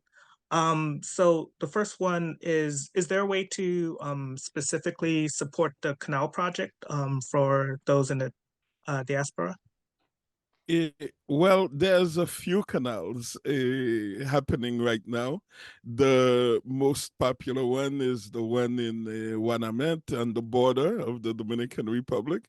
And the funny thing is that the Dominican Republic has built like 11 canals for their agriculture. And this is the first one that the Haitian people themselves are building, and the Dominican Republic government is acting like it's the end of the world. They've threatened to cut off diplomatic relations. Just garbage. But on the, I would say there's someone who on the chat sent contacts. I think Brother Dwayne Nichols that I met at Brooklyn College at an event this week. He put some contact numbers for helping another canal project. I would say just do a search. I mean, I don't have, there's a website, but the thing is, it's not in English, and it's not gonna be easy for folks to, in and in the one that Brother Nichols connected to is in the south of the country in Quebec, but there's a few that are happening. But I want also to say, and whenever in an event, if folks want to know how they can help Haiti, and I always say, help yourselves, help yourselves. And especially like African American community, people who they want to send money, they want to send this. Money is the least of the problems. The money is the least of the problems, really. Like, get the political prisoners out of jail over here. Get like resources to like your own community, and we will connect, because we're going to be in the same path. So don't worry, Haitians are going to take care of Haiti. We are certain of that. But focus on problems in your community, and our communities, we will connect where we should, and we will connect with the Sudan, we will connect with Congo. Yeah, I mean, right now, let's put everything to the Sahel, to our family who are up against everything. We should understand that as a people, that the primary objective of the empire, and that's all of them, is to crush this nascent movement in the Sahel. So that's what I would say. We'll deal with the canal. Okay, I'll just translate for les camarades. On a posé la question aux camarades Dahoud que comment est-ce que les gens de la diaspora peuvent soutenir le projet de canal qu'il a parlé tout à l'heure, où les Haïtiens sont en train de faire ils ont créé des pistes pour faire de l'agriculture. Et sa réponse était très intéressante parce qu'il a dit en fait, il est en train de dire que les Africains, là où vous êtes, si vous-même vous menez votre propre lutte là où vous êtes, et on va se relier de cette façon puisqu'on sera tous des camarades en lutte. Il a dit que gérez d'abord les problèmes dans votre propre communauté. Et il a alors maintenant parlé, j'aime beaucoup qu'il a parlé de l'AES, il a dit que soutenez ce qui est en train de se passer dans l'AES. Parce que ce qui se passe dans l'AES, tous nos ennemis maintenant sont rassemblés pour s'assurer que ça meurt, n'est-ce pas, que ça n'aboutit à rien. Donc, c'est tellement une bonne réponse parce que si nous voulons soutenir l'Haïti, vraiment, on doit soutenir toutes les autres luttes en Afrique. On doit défendre toutes les luttes qui se passent dans le monde africain et prioriser surtout la défense de l'AES maintenant qui est en train de mener notre libération. Donc, j'ai beaucoup aimé ça, camarade. Okay, that's all. Yeah. So there was also a quick question. Do you know when Ruto will be in Atlanta? Ruto will be in Atlanta the 20th and the 21st. 2 days in Atlanta. I don't know, they haven't said yet where he'll be on the 22nd, but on the 23rd, he'll be at the White House.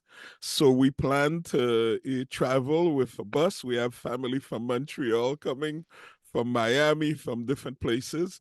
We will meet 10 a.m. in front of the White House.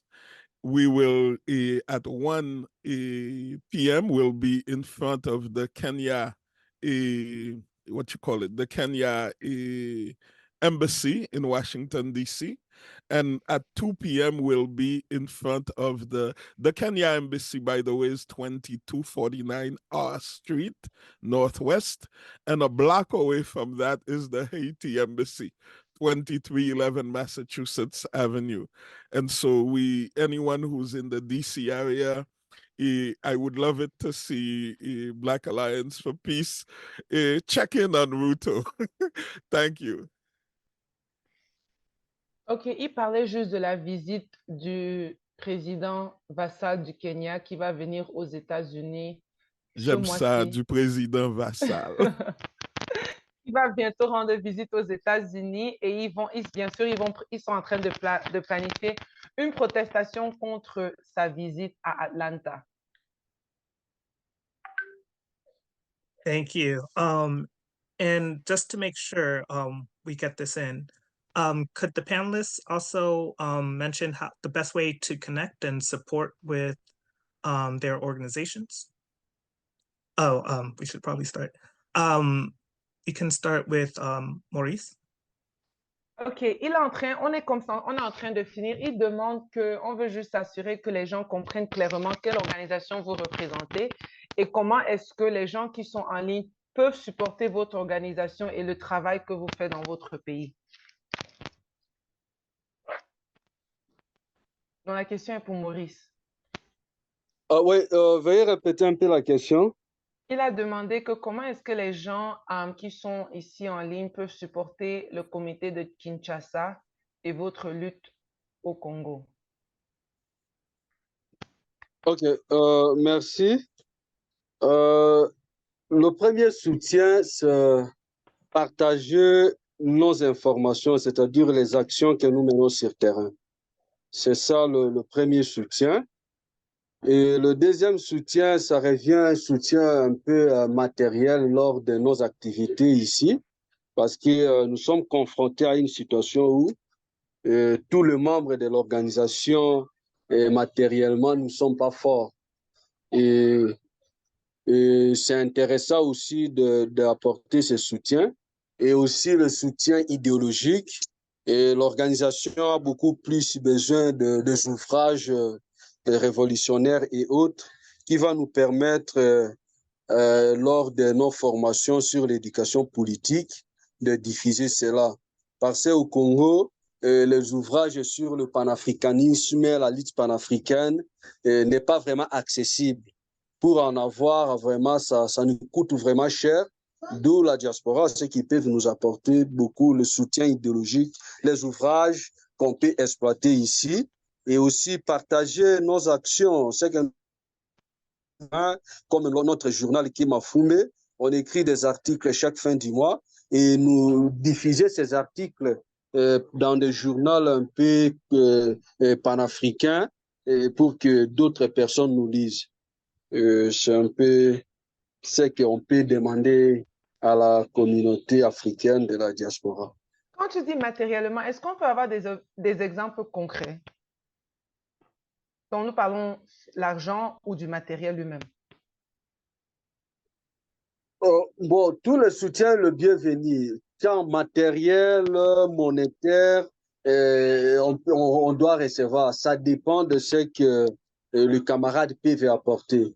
Et quand j'aborde la question des livres, ce matériel, le livre, on achète ça. Ce n'est pas gratuit. C'est un peu ça. Okay, merci. Okay, so he says the number one support we can first give to them is to actually share the work they're doing on the ground. Again, centering real revolutionaries in the platform, the non. He talks about, of course, they have their journal, Kemafumbe. They would love to have that, be translated and published in different anti-imperialist or Pan-Africanist outlets. So he said, that's the big thing, what they're doing on the ground, their activities, just sharing that and putting it out there and giving them visibility. And then he talks about number 2 is like obviously material / monetary support. You know, most of the organizers are obviously, you know, not like, you know, they're poor people, which means that, you know, things you need to organize, you need money, and, you know, folks don't have that kind of extra income. So material support. And he also talks about, you know, the necessity for, you know, revolutionary texts. Those are things that are really hard to come by in Congo. And when they are made available, they're very expensive. So he talks about, you know, like just that falls under ideological support, he said, you know, to be able to lead in their political, their mass political education campaign. So those 3 things. Merci. Salome, did you want to add? Yeah, so I'm part of the Black Alliance for Peace and Black Alliance for Peace Atlanta. We do a lot of great political education in connecting domestic imperialism with international imperialism. And so I'm going to add the BAP Atlanta Instagram to the chat, and then the Black Alliance for Peace website this month is actually the Africa team of the Black Alliance for Peace is putting on African Liberation Month in collaboration with several organizations. And so you can go on the website to check out resources and also learn more about African Liberation Month and ways that to see events that are coming up, and also ways that you can be able to put on your own events this month. Ok, la camarade, comme on sait tous, elle est de l'organisation Black Alliance for Peace. Elle a mis le lien de leur organisation dans le chat, la façon que vous pouvez les soutenir, connecter avec eux. Donc, c'est assez simple. Leur site web a beaucoup d'informations.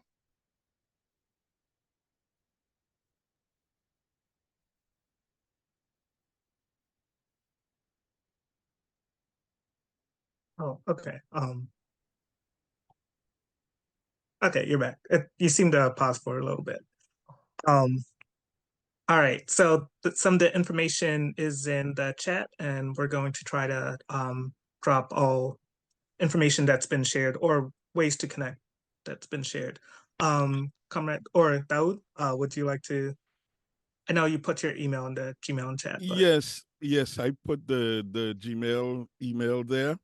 And folks can just reach out, and we can have them on our list. And when we have events, we can send to them, and they can share with family and friends. If you're in the, well, even if you're not in the New York area, you can connect to my English language radio program. It's called Haiti, Our Revolution Continues. If you use any search engine, you'll find our archives. You can listen to old programs, but if you want to listen to it live in the New York area, it's 99.5 FM or WBAI.org. Haiti, Our Revolution Continues, Saturdays 4 p.m. to 5 p.m.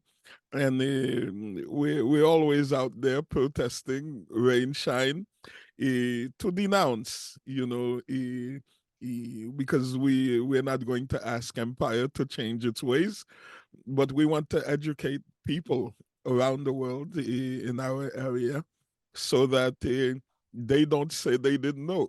That's all. Thank you. Ok, le camarade, bien sûr, il a aussi partagé dans le groupe. Si vous voulez le connecter avec le camarade Dahoud, il a mis son email. Si vous voulez même venir à sa chaîne, il est prêt à vous interviewer.